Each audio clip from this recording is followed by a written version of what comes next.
शिव गुरु को चरणों प्रणाम करती हूँ। मैया पार्वती के चरणों प्रणाम करती हूँ। शिव गुरु मेरा प्रणाम स्वीकार कीजिए। साहेब भैया के चरणों प्रणाम करती हूँ। नीलम दीदी के चरणों प्रणाम करती हूँ। सभी देवी देवताओं को प्रणाम करती हूँ। मेरा प्रणाम स्वीकार कीजिए।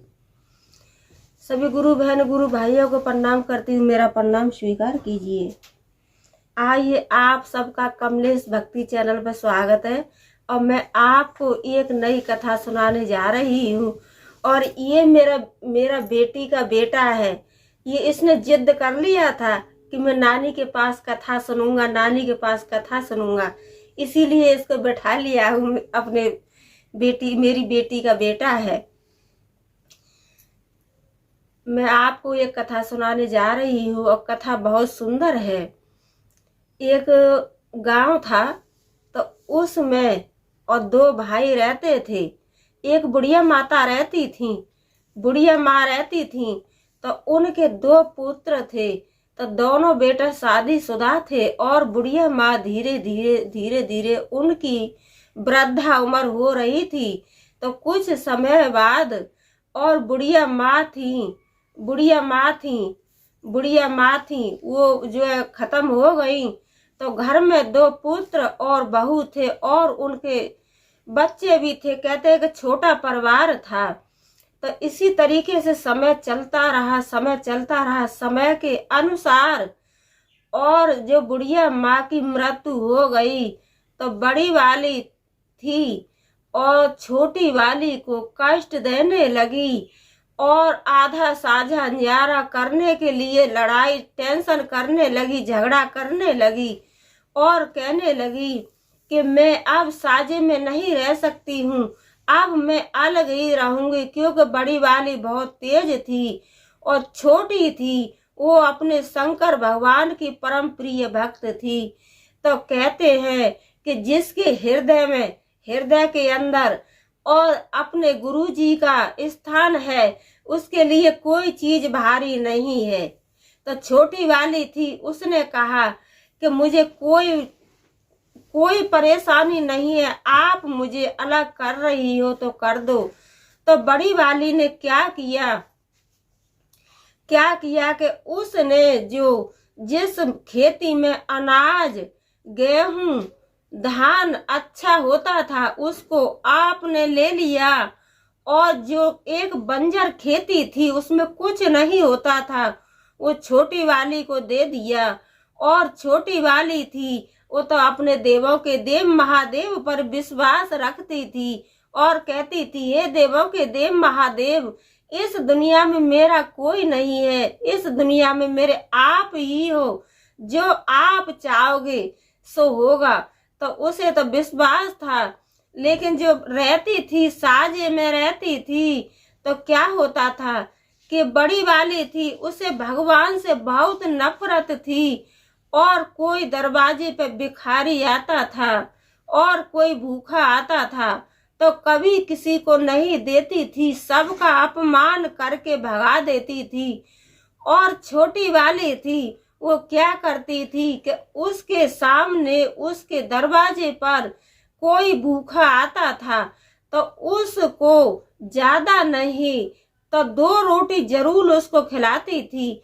और कोई भिखारी आता था तो ज्यादा नहीं थोड़ी सी भिक्षा जरूर देती थी। और कोई प्यासा आता था तो पानी जरूर पिलाती थी। इन सब बातों से और बड़ी वाली थी उसको बहुत जलन होती थी, उससे बहुत जलती थी कि जे इतना दान करती है, ऐसा करती है, पूजा पाठ करती है, इसे पूजा पाठ करने से क्या होगा। कहते हैं कि उसे न बहुत नफरत थी, वो कभी किसी को न कोई दान करती थी, न खिलाती थी किसी को और न किसी को पानी पिलाती थी। और उसे न भगवान से पूजा पाठ से सख्त नफरत रहता था।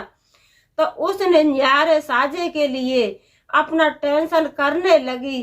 तो बेचारी छोटी वाली थी वो तो बोली, मुझे कोई मतलब नहीं है, कोई टेंशन नहीं है, जो आपको देना हो वो मुझे दे दीजिए। और मुझे तो अपने देवों के देव महादेव पर विश्वास है, जो वो चाहेंगे मैं ऐसे ही रहूंगी। मैंने तो अपना धन मन तन सब कुछ उनके चरणों में रख दिया है और मुझे तो विश्वास है अपने गुरु पर।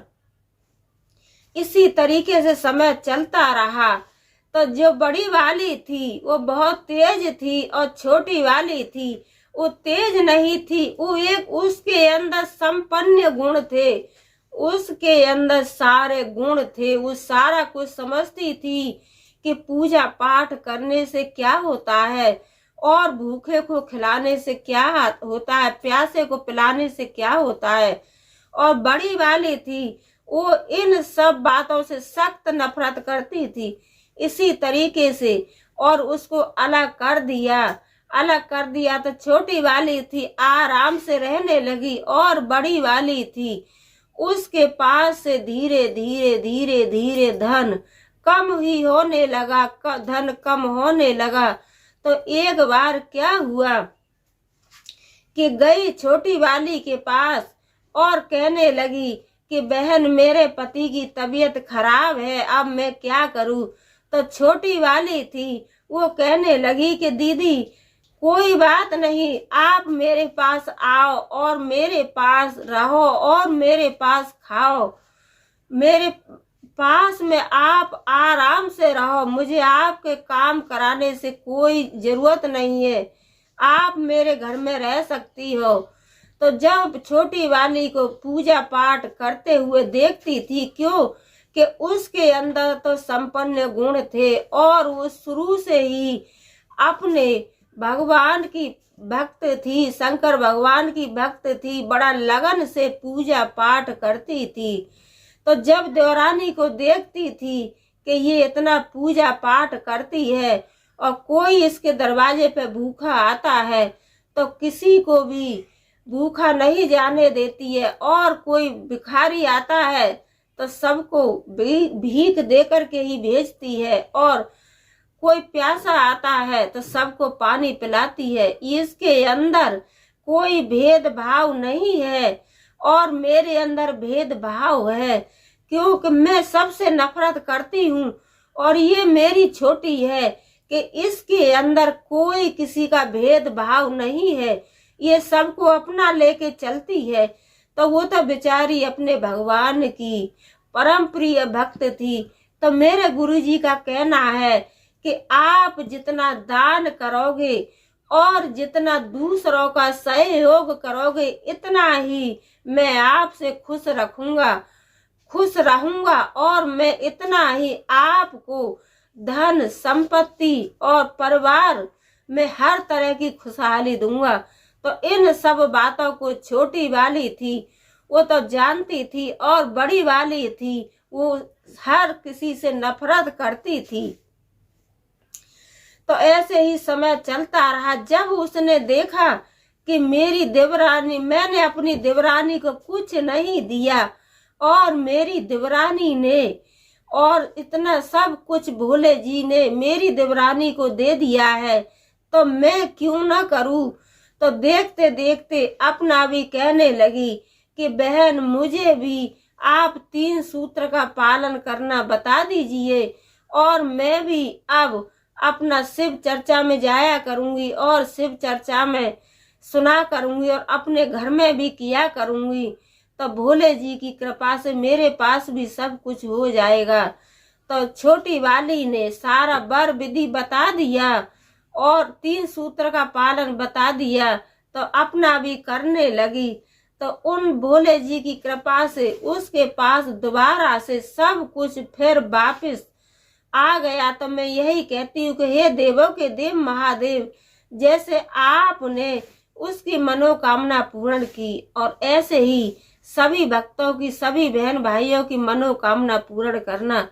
और पहले तो ये कहते हैं कि जब जिसके पास है तो दान जरूर करना चाहिए। दरवाजे पे कभी भी भिखारी को निराश होकर के नहीं भेजना चाहिए। न जाने हम और आप किसके नसीब से हमारा तुम्हारा चल रहा है, तो कभी भी अपने दरवाजे से किसी को निराश करके नहीं भेजना चाहिए। अगर आपके पास ज्यादा नहीं है तो थोड़ा सा जरूर दो, लेकिन निराश करके मत भेजिए। क्यों कि मेरे शंकर भगवान किसी भी रूप में और आपके पास परीक्षा लेने आ सकते हैं। इसीलिए कभी भी किसी को अपने दरवाजे से निराश करके मत भेजिए, निराश करके मत भेजिए। और जैसे आपने उसकी मनोकामना पूर्ण की, ऐसे ही सभी भक्तों की मनोकामना पूर्ण करना मेरे भोले बाबा। हे मेरे शिव गुरु, आप अपनी दया दृष्टि सभी भक्तों पे, सभी परिवारों पे, सभी पर दया दृष्टि बनाए रखना। बोलो मैया पार्वती की जय, बोलो शंकर भगवान की जय, बोलो सच्चे दरबार की जय। जय शंकर भगवान की जय, बोलो मैया पार्वती की जय। हर हर भोले। देखो ये मेरा बेटी का बेटा है भाई, लाइक शेयर कमेंट जरूर कीजिए, इसका बड़ा मन था। हर हर महादेव।